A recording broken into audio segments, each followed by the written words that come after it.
Hello, എല്ലാവർക്കും നമസ്കാരം. ഇന്നത്തെ വീഡിയോയിൽ ഒരു സ്പെഷ്യൽ റെസിപ്പിയാണ്. ഇതൊരു ചമ്മന്തി റെസിപ്പിയാണ്. ഒരു സാധാരണ ചമ്മന്തിയല്ല, ഒരു ചിക്കൻ ചമ്മന്തിൻ്റെ റെസിപ്പിയാണ്. അപ്പോൾ അതെങ്ങനെ ഉണ്ടാക്കാൻ നോക്കാം. ഒരു കഷ്ണം സവാള, 10 അല്ലി വെളുത്തുള്ളി, ഒരു 6 അല്ലി ചെറിയുള്ളി, ഒരു പച്ചമുളക്, വറ്റൽമുളക് 3 എണ്ണം, കുറച്ച് കറിവേപ്പില, 2 പീസ് ചിക്കൻ മാരിനേറ്റ് ചെയ്തെടുത്തിട്ടുണ്ട്. എല്ലാം ഒന്ന് ഡീപ്പ് ഫ്രൈ ചെയ്യാൻ വേണ്ടിയിട്ട് ഒരു 3 ടേബിൾ സ്പൂൺ വെളിച്ചെണ്ണ ഒരു ചട്ടിയിലേക്ക് ഒഴിച്ചു കൊടുത്തിട്ടുണ്ട്. ചട്ടി ചൂടാകുമ്പോൾ നമുക്ക് അരിഞ്ഞു വെച്ചിട്ടുള്ള സവാള ചേർക്കാം. ഒരു ചെറിയ സവാളൻ്റെ പകുതിയാണ് ഞാൻ എടുത്തിട്ടുള്ളത്. 2 പീസ് ചിക്കനിലാണ് നമ്മളിത് ചെയ്യുന്നത്. അതിനനുസരിച്ചിട്ടുള്ള അളവാണ് പറയുന്നത്. നിങ്ങൾക്ക് കൂടുതൽ എടുക്കുമ്പോൾ എല്ലാത്തിൻ്റെയും അളവ് കൂട്ടിയെടുത്താൽ മതി.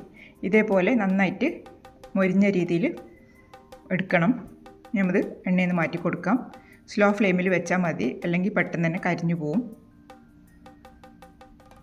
സെയിം എണ്ണയിൽ തന്നെയാണ് നമ്മളെല്ലാം ഫ്രൈ ചെയ്തെടുക്കുന്നത്.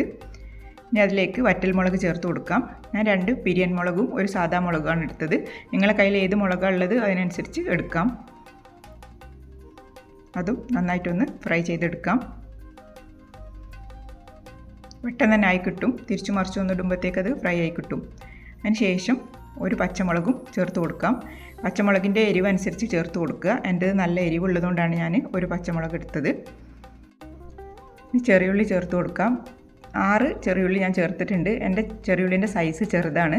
നിങ്ങൾ എടുക്കുമ്പോൾ വലിയ ടൈപ്പ് ചെറിയുള്ളി ആണെങ്കിൽ 6 എണ്ണത്തിന് പകരം 3 എണ്ണമൊക്കെ എടുത്താൽ മതിയാവും.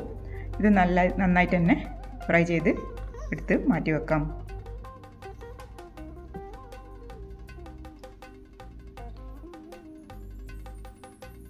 ഇനി അടുത്തത് വെളുത്തുള്ളിയാണ്. 10 അല്ലി വെളുത്തുള്ളി എടുത്തിട്ടുണ്ട്. ഇത് കുറച്ചൊരു വലിയ വെളുത്തുള്ളിയാണ്. വീഡിയോയിൽ കാണുമ്പോൾ കുറച്ച് ചെറുതുപോലെ തോന്നുന്നെങ്കിലും അത് ചെറുതാണെങ്കിൽ ഒരു 15 എണ്ണം ഒക്കെ എടുക്കാം. പിന്നെ കറിവേപ്പില കൂടെ 2 തണ്ട് കറിവേപ്പില ചേർത്ത് കൊടുത്തിട്ടുണ്ട്. അതും നന്നായിട്ട് ഫ്രൈ ചെയ്തെടുത്ത് മാറ്റി വെക്കാം. എല്ലാം ഒന്ന് ചൂടാറണം. അതിന് വേണ്ടിയിട്ട് ഒരു പ്ലേറ്റിലേക്ക് മാറ്റിയിട്ടുണ്ട്. നമ്മുടെ ചിക്കൻ മാരിനേറ്റ് ചെയ്ത് വെച്ചതാണ്. മഞ്ഞൾപ്പൊടി, മുളക് പൊടി, കുറച്ച് ഇഞ്ചി വെളുത്തുള്ളി പേസ്റ്റ്, ഉപ്പ്, ഇത്രയാണ് ചേർത്തത്.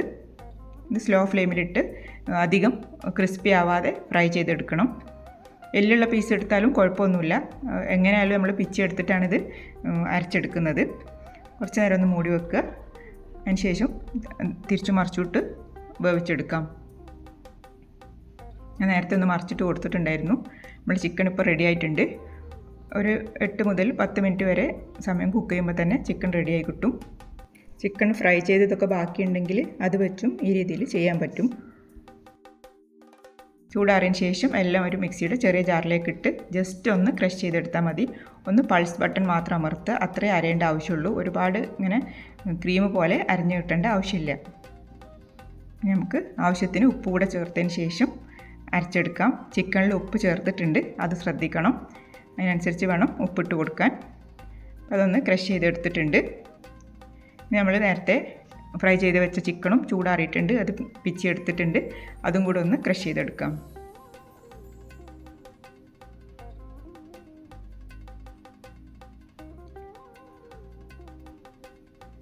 എല്ലാം കൂടെ മിക്സ് ചെയ്യണം. അതിലേക്ക് ഒരു പിടി മല്ലിയില അരിഞ്ഞതും ചെറിയൊരു കഷ്ണം സവാള അരിഞ്ഞതും കൂടെ ചേർത്ത് കൊടുത്ത് എല്ലാം കൂടെ നന്നായിട്ട് മിക്സ് ചെയ്യണം. 1 ടീസ്പൂൺ ചെറുനാരങ്ങ നീര് കൂടെ ചേർത്ത് കൊടുക്കുന്നുണ്ട്. നന്നായിട്ട് മിക്സ് ചെയ്തതിന് ശേഷം പുളിയോ ഉപ്പോ എന്തെങ്കിലും ആവശ്യമുണ്ടെന്ന് തോന്നുകയാണെങ്കിൽ ചെറുനാരങ്ങ നീരും ഉപ്പൊക്കെ നമുക്ക് വീണ്ടും ചേർത്ത് കൊടുക്കാം. ഇതിനി കൈവച്ച് നന്നായിട്ടൊന്ന് മിക്സ് ചെയ്യണം. എല്ലാം കൂടെ നന്നായിട്ടൊന്ന് യോജിക്കുന്ന രീതിയിൽ മിക്സ് ചെയ്തെടുക്കുക. അത്ര തന്നെ പണിയുള്ളൂ. നന്നായിട്ട് നമുക്ക് ഉരുട്ടിയെടുക്കാൻ പറ്റുന്ന രീതിയിലാവുന്നവരെ ഒന്ന് നന്നായിട്ട് മിക്സ് ചെയ്യണം.